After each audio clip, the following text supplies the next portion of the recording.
Good morning, friends. I'm Reverend Michelle Scott Huffman. My pronouns are she and her, and I'm the minister here at First Unitarian Universalist Church of Springfield, Missouri.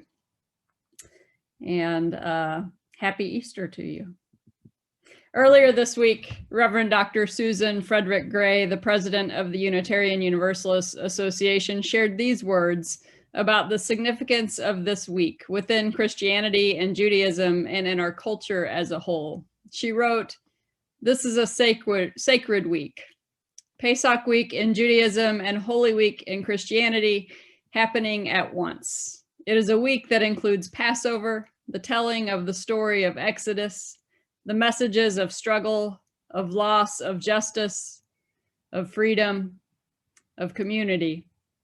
It is a week that includes Good Friday and Easter, the telling of the story of Jesus's death and resurrection, messages of sacrifice, of loss, of justice, of freedom. Traditionally, these holy days are celebrated with gatherings of family traveling across distance to share a meal and renew the bonds of love and care. Yet for many, it is still not safe to gather in person across distance and with multiple households. Even so, this year has taught us so much about collective care, justice, interdependence, and sacrifice to ensure the safety and well-being of our communities and loved ones, our neighbors and strangers. Our UUA president's words remind us that these ancient stories, these myths of origin held dear by nearly a third of the world's population, have been grounding people, offering comfort and hope in hard times for thousands of years. The Jewish Passover tradition, nearly 3,000 years old, and the Christian story of the death and resurrection of Jesus, now going on 2,000 years. And these stories persist because they hold meaning and power for people.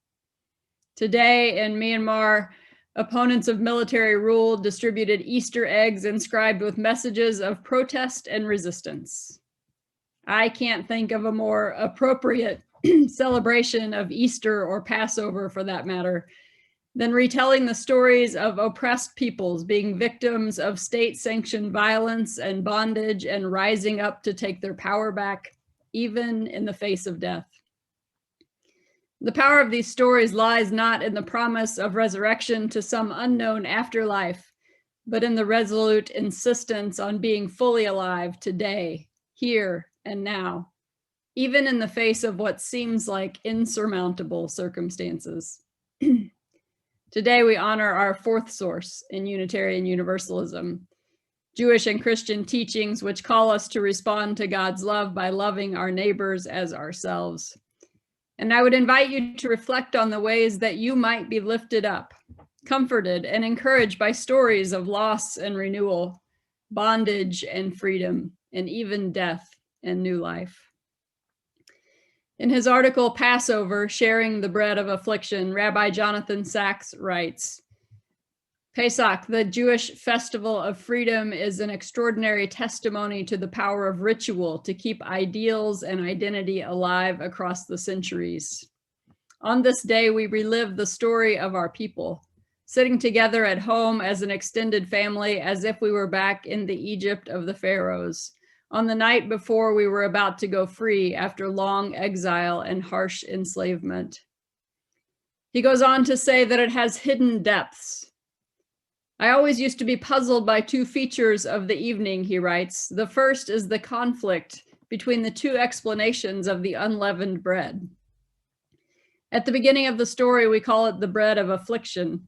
Later on in the evening, though, we speak of it as the bread of freedom, that they ate as they were leaving Egypt in such a hurry that they couldn't wait for the dough to rise. Which is it, I used to wonder, a symbol of oppression or liberty? Surely it could not be both. The other element I found strange was the invitation to others to join us in eating the bread of affliction. What kind of hospitality is that, I thought, to ask others to share our suffering?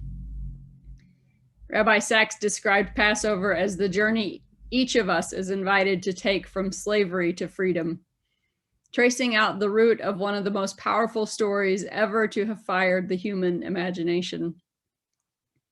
In this year that the Jewish celebration of Passover and the Christian observance of Holy Week are more in sync than in some years, due to differences in calendars and calculations used to set the dates of those observances, it feels natural to think about the deep connections between the two. Jesus of Nazareth was, after all, an observant Jew who made his way with many others to Jerusalem for Passover.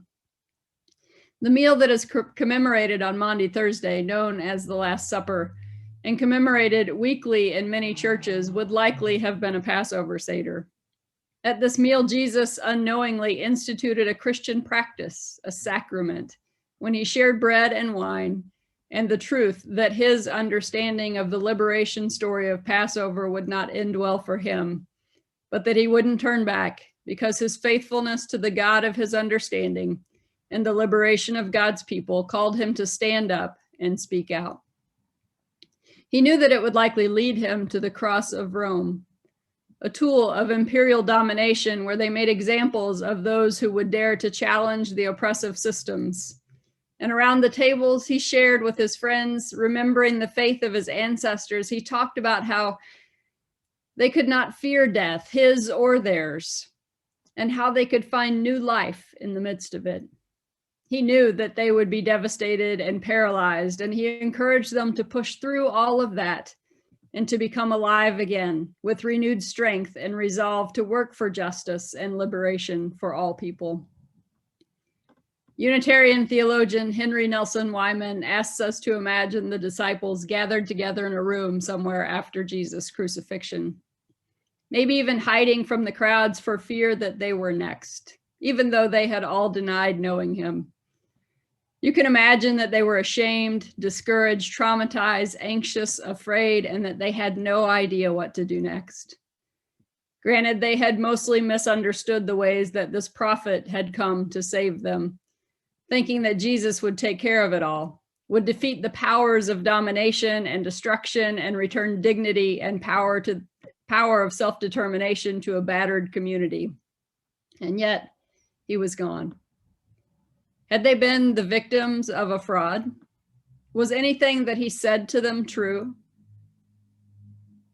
What were they to do next? And then one of them says, wait a minute, he's here. He's with us. His teachings are alive in us. And then another and another feel his presence, like all of us have felt the presence of someone we have loved and needed after they departed this life. And in the belief that he was still somehow with them in ways they couldn't quite understand, but also couldn't question, they remembered their mission. They trusted themselves to live out what he taught them. And they emerged from that dark room, ready to share what he had given them. Christ is risen. It was the embodied Jesus who died, but the spirit of a universal hope that couldn't be contained in one body that rose up in and around them. Christ was risen indeed.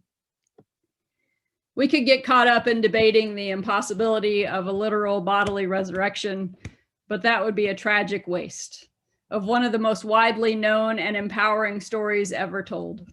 A tragedy played out in Christian fundamentalism, in which the need to be right and prove something to be literally, factually true completely obliterates the deeper meaning that can't be proven, only experienced. It is the sad reality of what happens when a story developed and shared by and for an oppressed and marginalized people gets co-opted by the richest and most powerful people in the world who begin to imagine themselves the oppressed ones. The distortion of the story for the purposes of exclusion and dominance, the exact opposite of its origin, has understandably turned many of us away.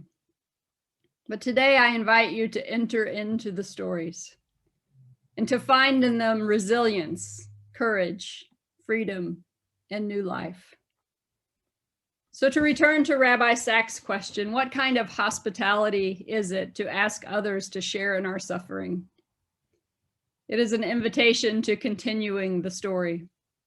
In the Christian tradition, Jesus continued the story, entering into suffering himself for a cause that was greater than any one person. We are in turn invited both into the suffering and the liberation of those who came before us, so that we might also find liberation in our own suffering and be led to work to diminish the suffering of others. We are invited into the journey from bondage to freedom and from death to new life. We are invited to become alive again, and this is an invitation that we must still need because too many of us are living in bondage to one thing or another and not believing that we can be free. And others of us, or maybe the same ones, are giving all of our power to a fear of and obsession with death and failing to be alive while we have the chance. I sometimes refer to this tendency, which seems fairly universal, as going through our daily lives with one foot firmly planted in the grave. This time, springtime, Easter, Passover, and many other ways of marking seasons invites us into new growth and new hope. David White writes, commenting on his own poem, Easter Morning in Wales, which we'll hear in our closing words today.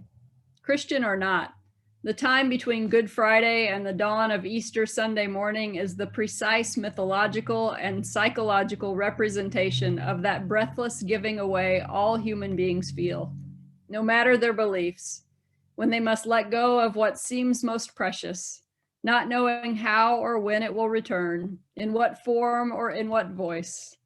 The return of our life, the feeling that we have been given back what is needed, is strangely connected to the return of real longing, our conversation with the horizon and what will take us there as a renewed physical reality.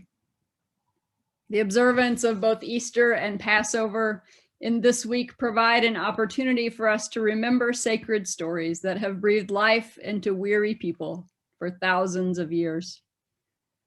As we feel the weight of our own weariness, may we be reminded that we too can become alive again, and that those old sacred stories may just help us get there. Because the reality is that the bread of affliction in our lives often does become the bread of freedom. And the signs of spring all around us, as well as the ways that our loved ones who have passed on continue to live in and through us, do indicate that death of living things is always followed by new life. May we, inspired by these stories, walk today in liberation and new life, both for our own sake and for the others in the quest for justice, peace, and reconciliation in our world. May we find that which gives us hope and sit with it for a while until it seeps into us through our pores. May we connect with the stories that have formed us, even as we live out new versions of those stories and stories completely unwritten that will form those who come after us. May we hear the stories today that have blessed people for generation upon generation, and may we find blessing in them ourselves. Blessed be, and amen.